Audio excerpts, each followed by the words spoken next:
Hi guys, it's John here again. It is also September 29th, 2021. Another topic, again, since I have a bit of time and privacy, that I wanted to sort of talk about and put out there was the spiritual path versus the Great Awakening, Ascension, or the Aquarian Age. Now, I'm going to just express my own thoughts and beliefs about this. They may not be accurate, and other people may differ, but this is my perspective. So, generally, in the spiritual community these days, there's a lot of talk about this ascension or great awakening that's occurring, which is essentially where the veils between the third dimension or physical reality or material reality and the non-material aspects of reality, the barriers or the veils between them are kind of thinning, and so more people are starting to have things like psychic experiences or have some kind of an awakening where suddenly they start taking an interest in spiritual matters as opposed to religious matters. Let's not necessarily confuse those two. It's not that somebody who's religious can't be spiritual; they can, but spirituality is something that is in this context is defined as something that is personal, where you have a personal connection to the divine, or to your higher self, or to other aspects of reality, or your soul, or whatever the case may be. So it doesn't necessarily. So some third party or some institution is definitely not required in order for you to have that. In fact, I think most of us would argue that we all have that direct connection to Source, or the creator of all things, or God, or whatever you want to call it. I certainly do, and thank God. um, so, but let me talk a little bit about this with, how it kind of connects to the spiritual path. Now, historically, and when I say historically, I mean literally for thousands of years, some people, and it tended to be a very small segment of society, a very small percentage, would be way less than 1% of society, would go and dedicate themselves to a spiritual path. This is something that, for example, in India, has something that has occurred for, you know, forever, kind of, at least. And other parts of the world had their own ways of doing this as well. In say, in indigenous cultures, it might have been becoming a shaman or something like that. But it often and typically meant that you sort of detached yourself from society so that you could kind of focus on that your spiritual path or evolution, without being influenced by the culture and society around you. Society and culture kind of requires you to go do things like have a job and get married and have kids and all that stuff, which takes a lot of energy and time and concentration, and doesn't leave you necessarily a lot of time to do spiritual work. And so, people who are really intent on developing themselves spiritually often had no choice but to go to like an ashram or go live in a cave somewhere and meditate for 16 hours a day.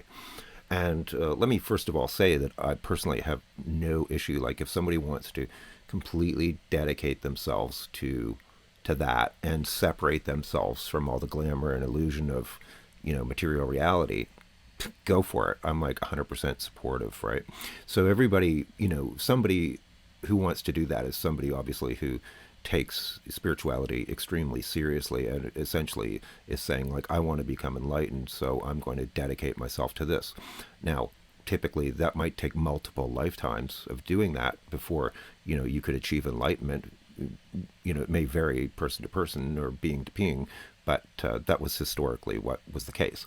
Now, with this kind of thinning of the veils and this great awakening that we're experiencing, what's happening is kind of like the lowest common denominator is being raised. The bar is being raised for everybody and everything on the planet.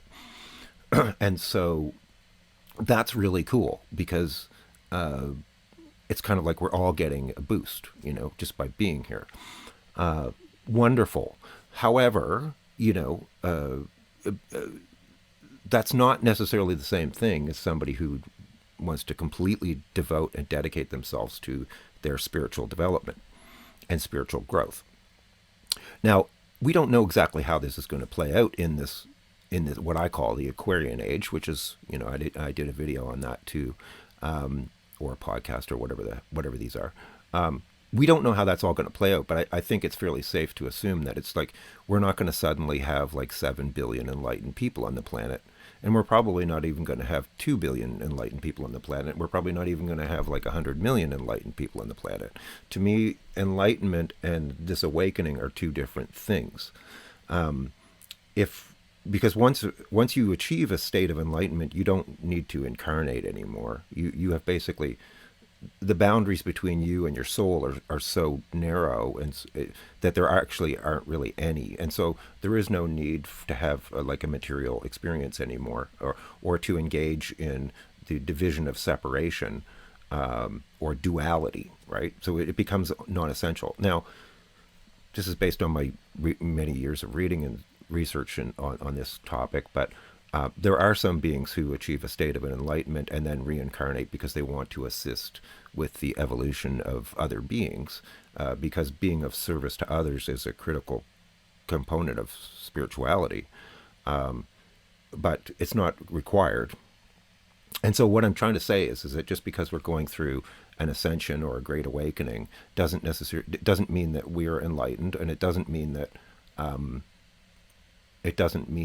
there's going to be millions of other enlightened people walking around. There may be, but I don't think that one necessarily follows from the other. And anybody who basically, state of enlightenment is where there is no, you've transcended your ego completely. So if you're like having relationship issues, and if you have fear and all that stuff of any kind, you're not in a state of enlightenment. Enlightenment is a permanent state of where there's no disconnection between you and your soul. So I wanted to sort of express that, and also, because I personally had an experience in my early 20s where I could have chosen an ascetic path, which would have meant totally devoting my life to my spiritual development. And I'm still not sure I made the right decision. But at the time, I was too young, and, I grew up in the West, right? So in our culture, we don't really value that. There's no social support for you to become a spiritual devotee in the West, or especially back then, right? Back in that day and age. And so there were many aspects of material reality that I just had no clue about, and I knew I had no clue about them because I was just a kid. So now, most people, who I've discussed this with, have said, "Oh, you don't need to reject, material reality, blah blah blah." And I'm like, truth is, they don't really know what they're talking about in most cases, because to me, the only thing that really matters, really, right, depending on how you perceive it, is that aspect of yourself, the higher aspect of yourself. The rest of this is just an illusion. Like, God could completely, recreate the entire universe in a nanosecond, right? So, I think the spiritual path is really just all about realizing that we are actually a spiritual being, and that we have all these attachments and false and limiting beliefs about what it could be sex, it could be love, it could be money, it could be power, it could be wherever, whatever, however our ego wants to define or limit us, right? And breaking through those limitations is how we connect to the higher aspect of ourselves. I'm not blaming material reality. I'm blaming the egoic attachment to it. Again, it was the Buddha who said, desire is the root of all suffering. And so you can't get off the wheel of karma until you have had that realization, and not just intellectually, but on a very profound level.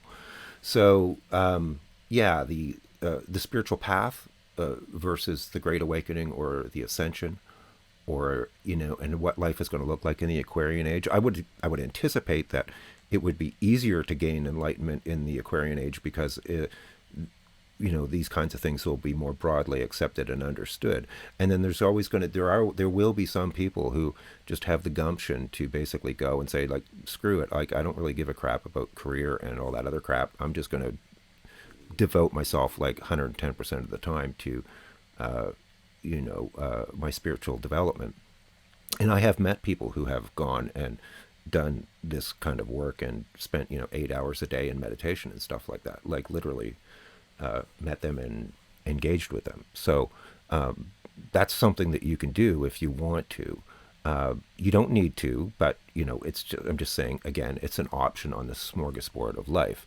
I'm just primarily here trying to make a distinction between and just again, people have been doing this for millennia, right? This is not a new thing, and I don't think it'll stop being a thing.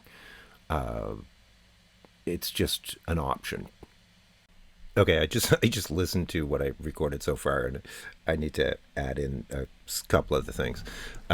One is that back at the time when I had to make this like huge like life altering, and it was shown to me in dreams and whatnot that this decision about whether to become an ascetic or not was like a major fork in the road.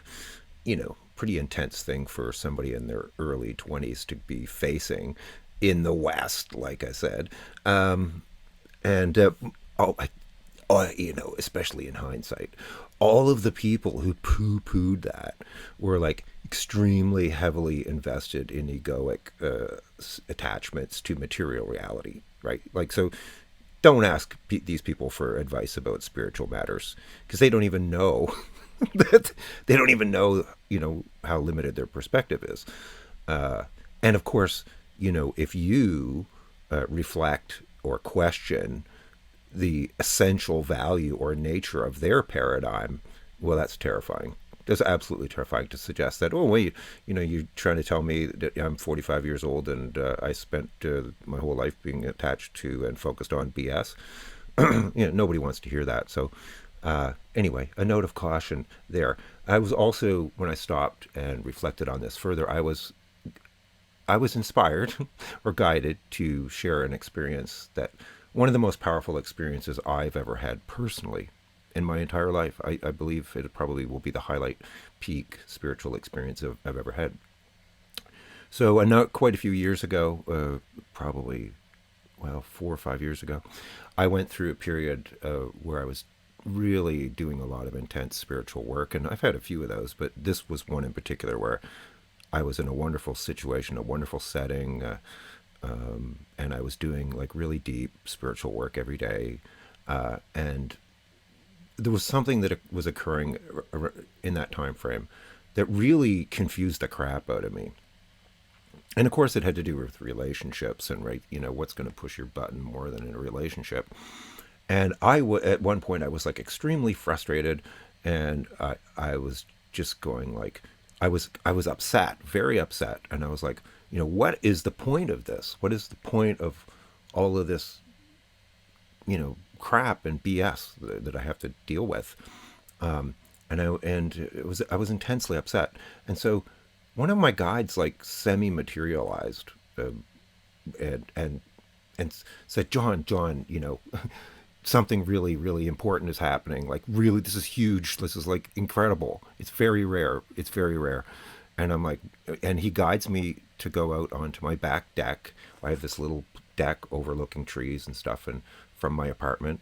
And so I go out onto the back deck, and he's like, and he was just like, this guide was just like really in a state of excitement.